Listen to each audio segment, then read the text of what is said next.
Of all the DIY projects to avoid, settling your own injury claim is at the top of the list.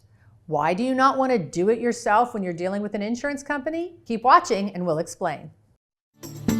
Legally Speaking with Crocker Law Firm. Today on Legally Speaking, we're talking about settling personal injury claims without a lawyer. Cyndi, what are some of the common mistakes that someone might make if they're not represented? Yeah, these are some of the things that would concern me. First, don't put too much trust in the insurance company you're making a claim against. If you get hit by someone who's insured by Nationwide, Nationwide is not on your side. They're on his side. That's their obligation. And they're also on the company's side. They're trying to save their company money by paying you as little as possible. So no matter how friendly or helpful they seem, you need to keep that in mind.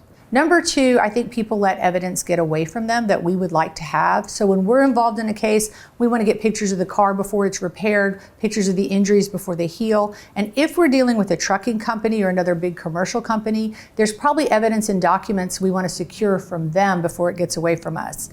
Number three, I think people settle before they really know how badly they're hurt. And generally when you settle a liability claim, you sign a release and give up all claims. So if you find out later your injuries are worse than you thought, you've just made a mistake.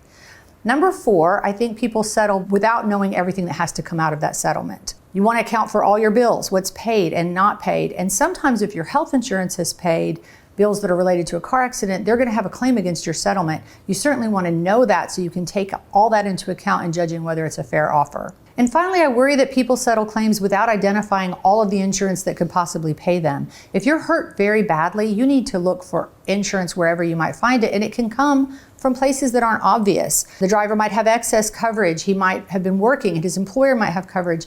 Sometimes insurance coverage comes from cars that are not in the wreck, but you're not going to get paid by insurance that you haven't identified, and you also need to preserve those claims as you make the other settlements. So it sounds like it's a really good idea to get a lawyer involved early. I think so. Join us next time for Legally Speaking.